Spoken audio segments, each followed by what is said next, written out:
Thank you so much, Wright. Those are not very deserved comments, but I really appreciate your lead-in. Now, what I thought I would do today is talk a little bit about surgical training. And there are many people in this room who know a lot more than I do about surgical training in general.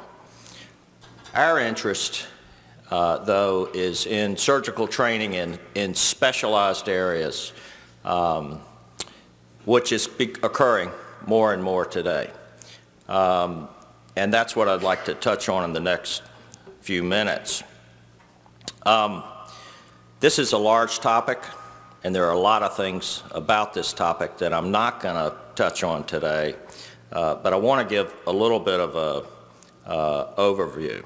Now, the other thing that I would mention at the outset is surgical training today has become incredibly complex, and I believe it's going to get more complex despite our efforts to make this more standardized.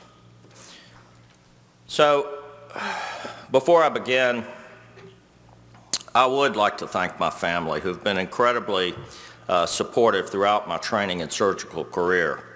This slide shows the 5 of us in British Columbia several years ago on a remote fishing expedition. You've heard about my wife, Marty. She's been incredibly supportive to me and to our kids, and I'm very appreciative of that.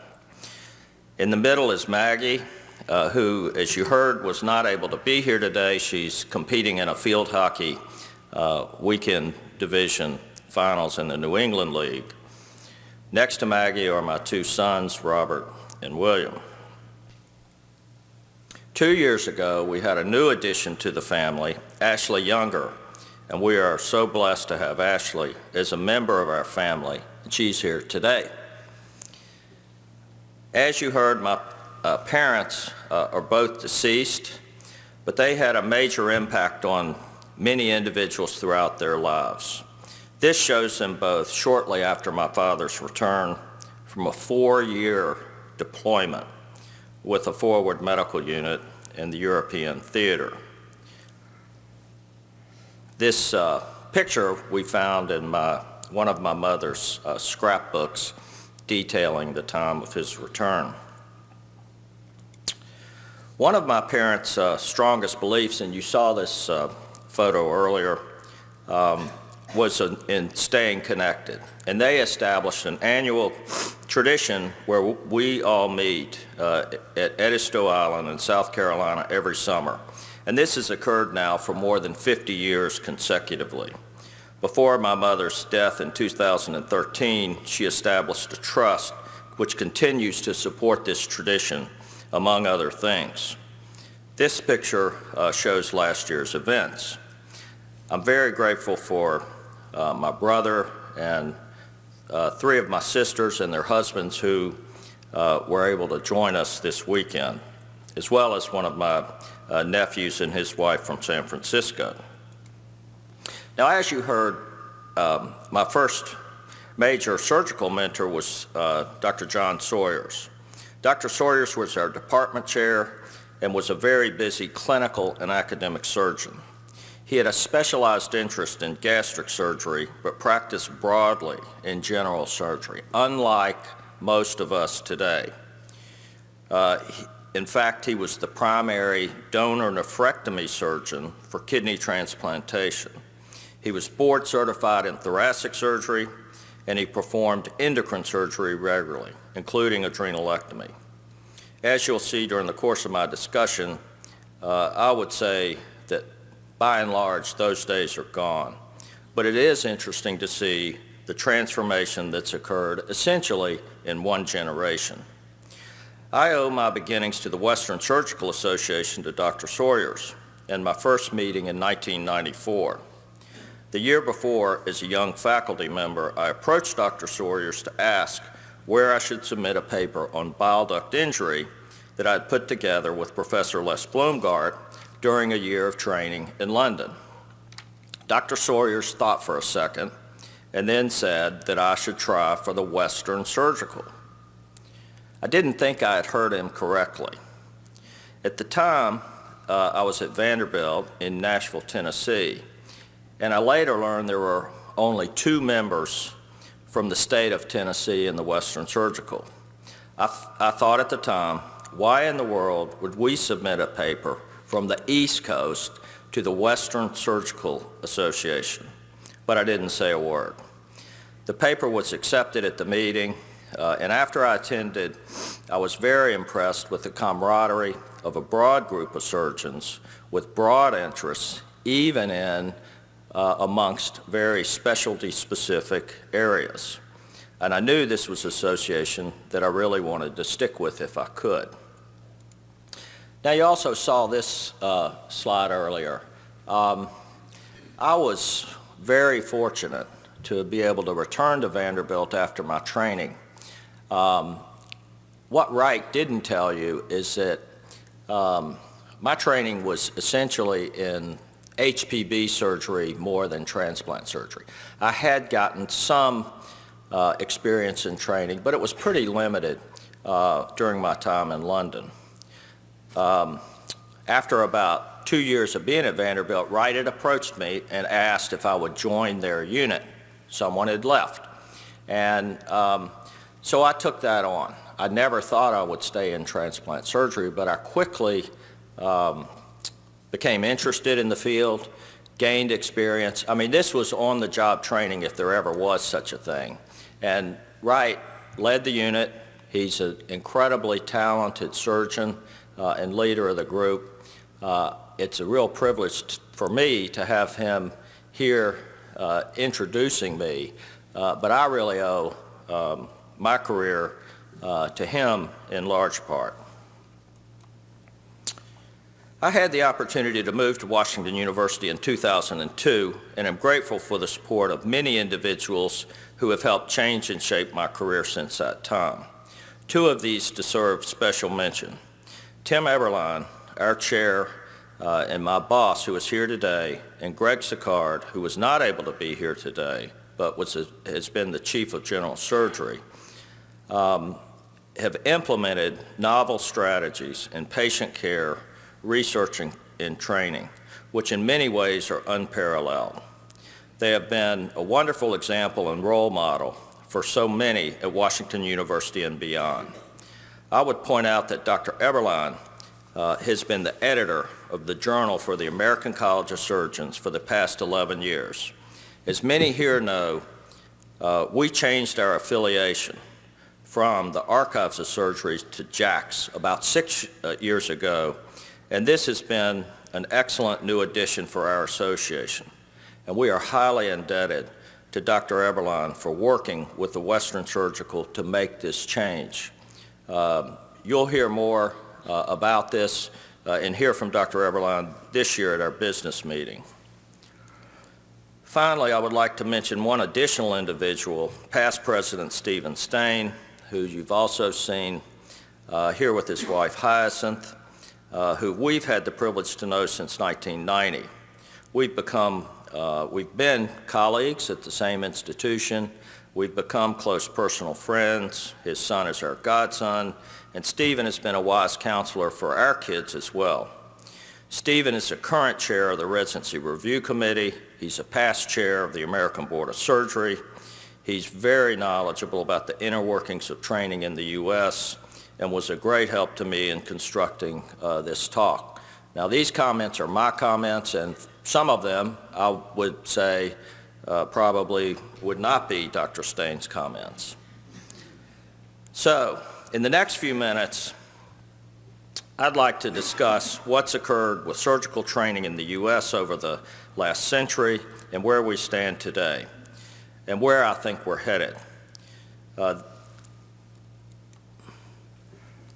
So, how do we have our current system of training in surgery?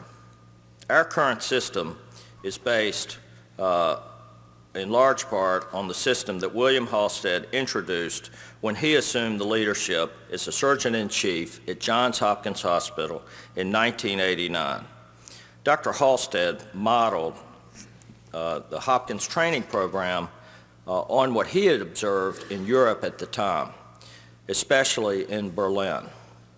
Now, prior to that time, if you were interested in surgery, you generally undertook an apprenticeship for one or several years with a surgeon you knew, if you were lucky.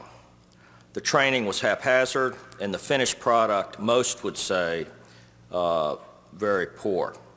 Halsted, in addition to introducing training, was responsible for many of the early developments in surgery and is known for the development of a number of aspects, including inguinal hernia, cholecystectomy, radical mastectomy, and aneurysm repair, amongst others. Halsted is probably best known for the system of training he introduced, in which medical graduates entered a university-sponsored, hospital-based training program that over the course of several years, the trainee had increasing responsibility that slowly led to the complete training of young surgeons who were well-versed in anatomy, pathology, and physiology. The training culminated in a final period of near total independence and autonomous activity. This system has essentially persisted since that time, although the autonomy piece has come under significant pressure. The training, however, was in many ways quite different from today. This shows Barnes Hospital in St. Louis when it was opened in 1914. And this was one of the first hospitals at the time built solely around the idea of training for doctors. Interestingly, the vast majority of trainees were single men. There were sleeping quarters built within the hospital, essentially a dormitory. So not only was the training nearly all-consuming, you actually lived at the hospital. Pay was meager, and it was expected that this was essentially a complete dedication to surgical training. Evarts Graham was one of the first chairs at Washington University, and he was a major leader in the field of surgery in America for over 30 years. He performed the first successful pneumonectomy, and along with Warren Cole, developed the technique of the oral cholecystogram. Perhaps most importantly, Dr. Graham was instrumental in the development of the American Board of Surgery. Today, we have two bodies that are responsible for overseeing the conduct of training and certification of trainees, at least officially with official certification. The first is the American Board of Surgery, which conducts exams and issues certificates to individuals completing training. This board is involved in improving education and training and ensuring quality and safety for the public. The Accreditation Council of the Graduate Medical Education, or the ACGME, is responsible for assessing and advancing quality of resident education through program accreditation. So the American Board of Surgery certifies individuals, and the ACGME oversees programs. Now, this seemed to work effectively with these two bodies for most of the last 100 years, but this changed in the late 1980s and early 1990s when most trainees at the time finished general surgery and either went into practice or joined an academic unit or in some limited cases went on to further surgical training. After the introduction of the laparoscopic cholecystectomy, first reported in 1987, this all changed. This procedure revolutionized general surgery because general surgeons at the time were completely unfamiliar with laparoscopy. Moreover, the surgical establishment was highly skeptical of this procedure, and it was essentially promoted by non-traditional, non-academic general surgeons.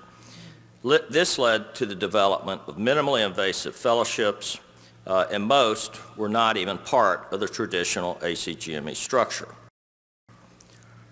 As an outgrowth, the Fellowship Council was created to help develop and oversee high-quality fellowships in a number of areas.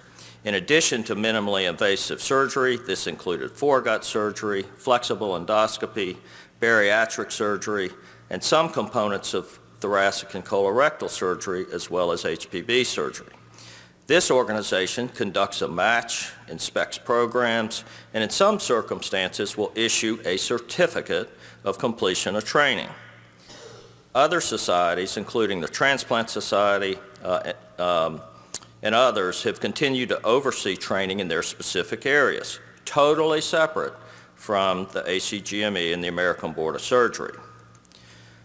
Following laparoscopic cholecystectomy, other developments have occurred, including the introduction of robotic surgery, and we just heard about single incision laparoscopic procedures. We're still struggling today, not even with how we train trainees. We don't know how to train other surgeons in some of these specialized techniques which continue to proliferate. Another area which has changed radically our field of surgery has been the development of endovascular surgery, which has spawned an entire new field with the need for catheter-based techniques. So this has required new training paradigms. Now this complicated slide shows a roadmap of potential training options presented by Dr. Sachdeva in 2007 and outlines the complexities that existed at that time. The standard mechanism that most of us more senior surgeons are used to has been fellowship training followed by a 1 or several year fellowship. But look at the other ways that a trainee can get to fellowship training in a surgical subspecialty area. So today, or at that time, we had a 3+3 in plastic surgery and vascular surgery. We had a 4 plus usually 2 training paradigm in vascular thoracic surgery. And this was a time when we were starting to see so-called integrated programs, a 0+5 or 0+6 training in vascular thoracic surgery. These training options have continued to expand, and I believe we're not going to see fewer of these options, we're going to see more of them.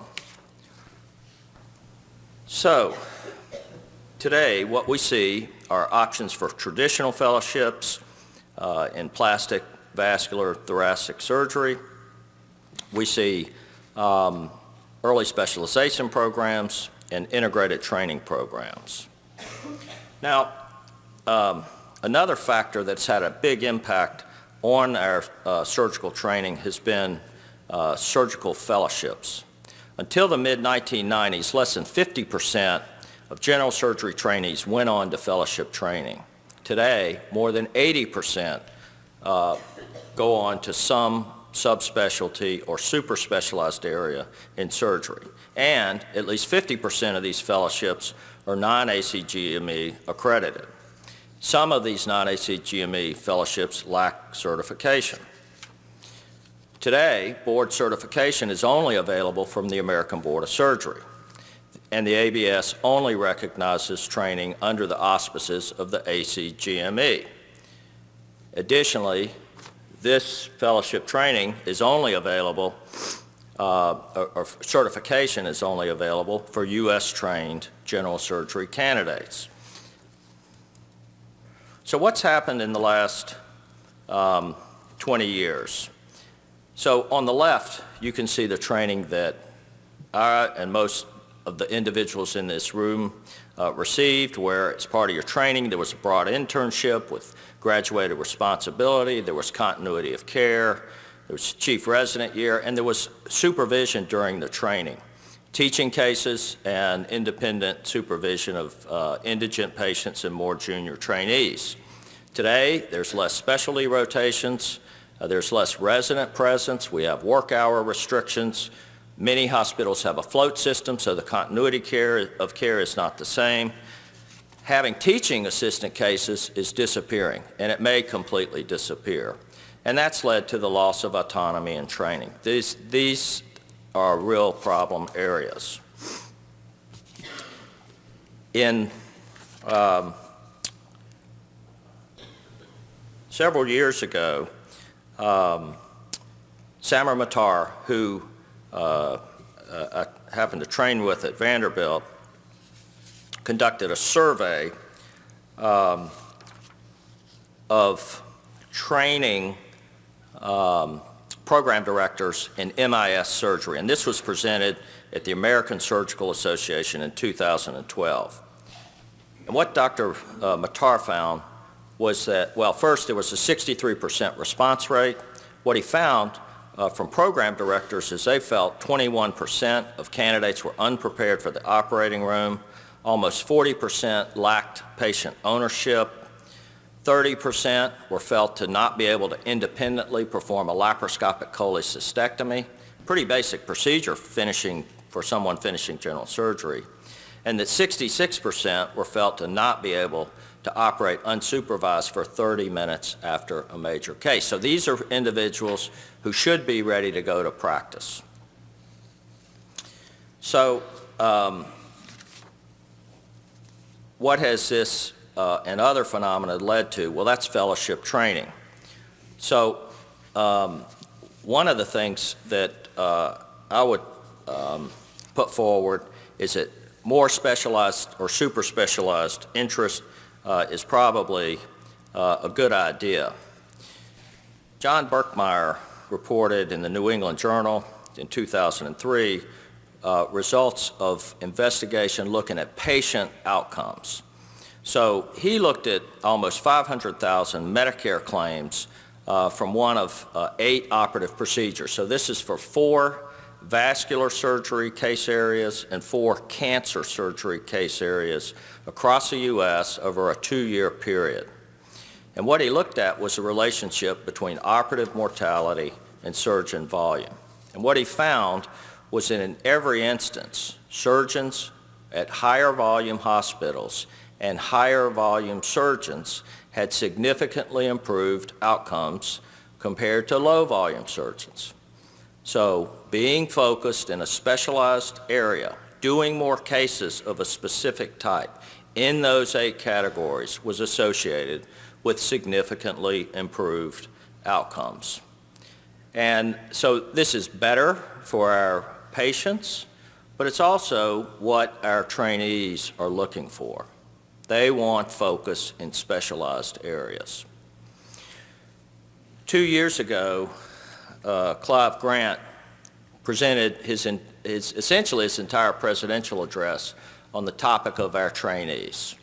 And it was a great overview that I'm not going to go through today, but I want to touch on a couple of points that he made. We can categorize individuals based on their birth years into broad categories. And I'll just mention a few. Traditionalists like my father, the pre-1946, they didn't complain. They'd go to 4-year deployment. They would do pretty much whatever was asked. Baby boomers, which are most of those of us leading training efforts today, are those born between 1946 and 64. Generation Xers, those between 1965 and 1980. And finally, millennials, the majority of our trainees today are those born between 1981 and 2000. And the millennials are the ones who are generally technology natives. They lead a different lifestyle. They want more balanced lives. They're not going to lead the lifestyle that many of us have gone through in our training. Now, the other thing is the makeup of our trainees are changing. So today, 50% of medical school classes are made up of women. 40% of surgical residents are women. And it's estimated that half of entering residents by next year will be women. Now, having said this, so women have additional responsibilities based on their need for being more involved in raising children. That impacts their training. But having said this, both men and women today want balanced lives. In David Richardson's 2001 presidential address before this association, he characterized the essential elements of professional satisfaction. And this is something I think all of us in surgery, but across professions, look to. And those elements that he outlined were prestige associated with the job, economic rewards associated with the job, and a lifestyle that allowed the individual to lead their life up to their wishes. But today, the profile of surgeons is changing. Their long work hours, compensation is coming under pressure, there's declining prestige, and there's fragmentation of our specialty. Some feel that that pendulum has swung too far and that there's too much training of subspecialists at the detriment of general surgeons. I personally don't think that's the case, but it is something that is under a lot of discussion. So what about training for general surgery? Today, there are about 35,000 general surgeons in the U.S. About 80% are full-time, and this equates to about one surgeon for every 10,000 people in the U.S. Today, there are about 38 million who are greater than the age of 65, but this is estimated to double by 2040. So this is going to create a challenge. About 1,000 general surgeons die or retire every year. There are about 1,000 residency graduates, of whom today more than 80% go into fellowships. Real question is, will these subspecialists practice general surgery? Are those in minimally invasive and colorectal, surgical oncology, trauma, critical care, going to practice general surgery? I don't know the answer to this question, but it is something that we're all wondering about, and the broad field of surgery is concerned that this is going to be a problem. So, what is the answer? Well, I think surgical specialization is here to stay. Fellowships are here to stay. We're not going to turn the clock back on fellowships. In my opinion, non-ACGME fellowships are here to stay. The genie's out of the bottle. The groups that are working in the non-ACGME fellowships are going to want to stay connected. We're not going to go back to only ACGME fellowships, in my opinion. We need early tracking of residents when we can. For that candidate finishing medical school who knows they want to go into a specialized area, the integrated program works. For those who don't decide till later, midway through their residency or after, I think we have to continue to have those options.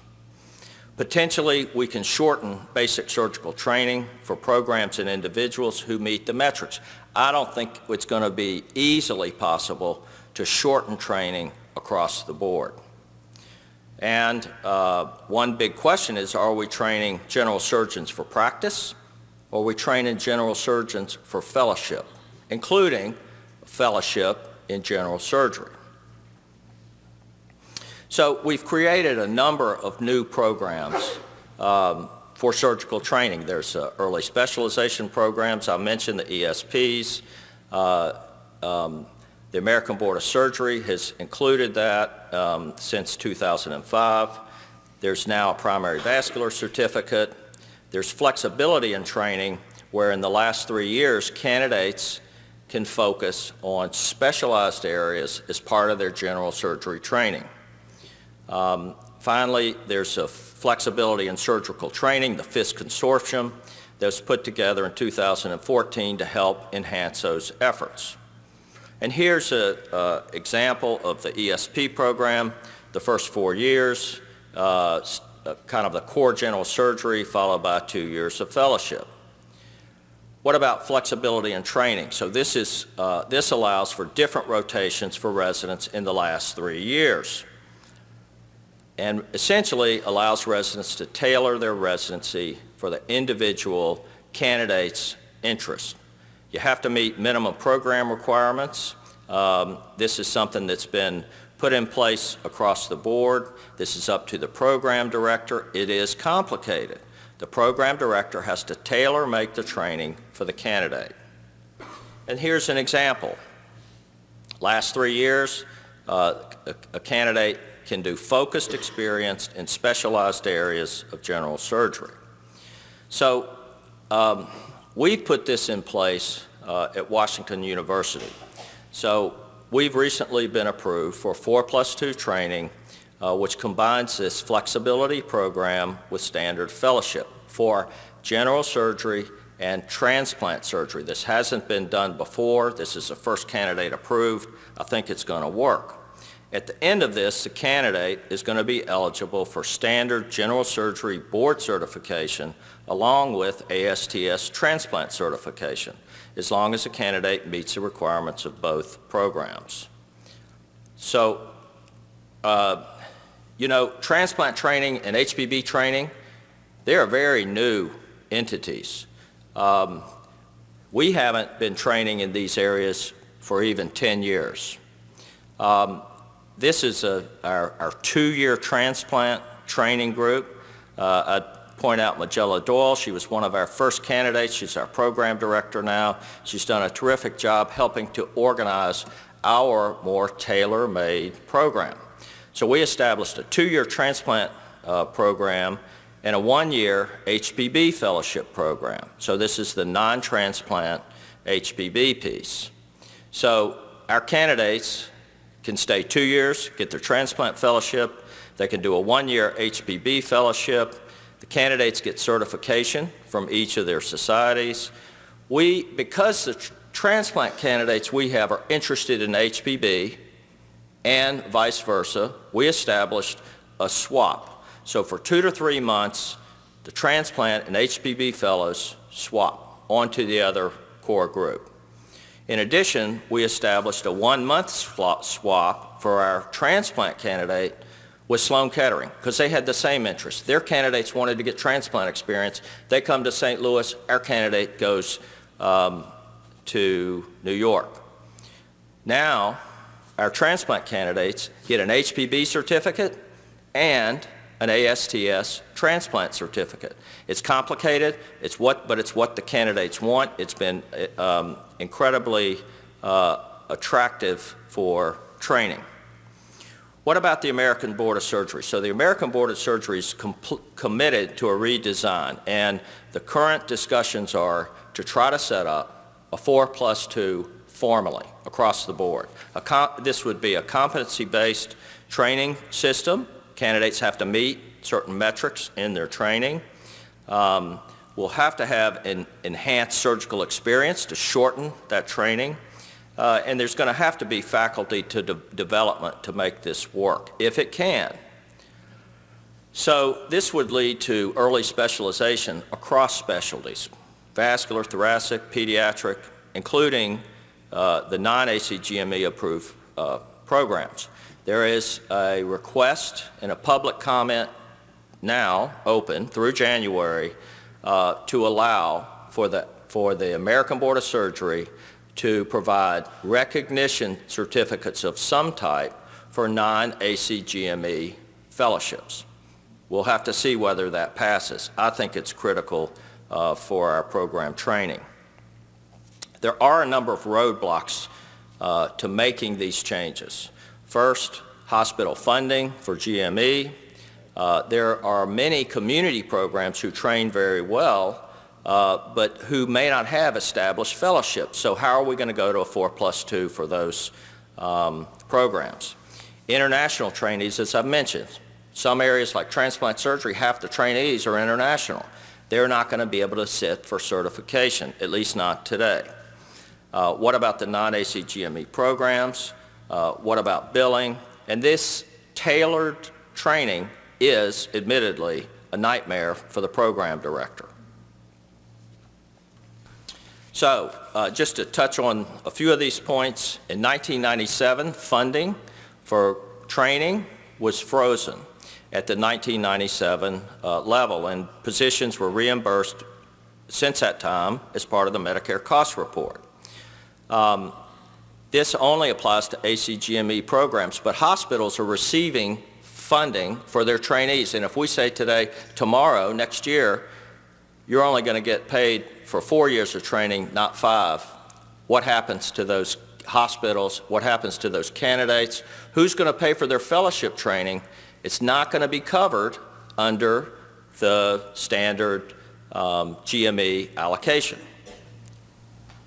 I've mentioned the community hospitals that may not have fellowship training. That's going to be an issue. Do we have a second match? That will have to be worked out. What about societies in the non-ACGME route? Well, as I mentioned, there's an increasing trend for fellowship training, and at least 50% of these fellowships are not connected to ACGME, but societies are highly bought into this and are doing a good job. I think that role needs to continue. If we have ACGME requirements that apply across the board, for some areas, this is going to introduce challenges in training, including hours restrictions that currently doesn't exist, and the elimination of potential billing, which is a big part of how many of these fellowships are covered today. So in conclusion, flexibility in training, in my opinion, will be important to continue. We need early integration, mid-residency tracking, and fellowship availability following completion of general surgery. We need to engage all stakeholders. We need and really have to continue to focus on the patient, what's best for our patients, and make this a patient-focused priority. But we also have to keep our eye on trainees' interest as new programs are developed. And centers need a flexibility option.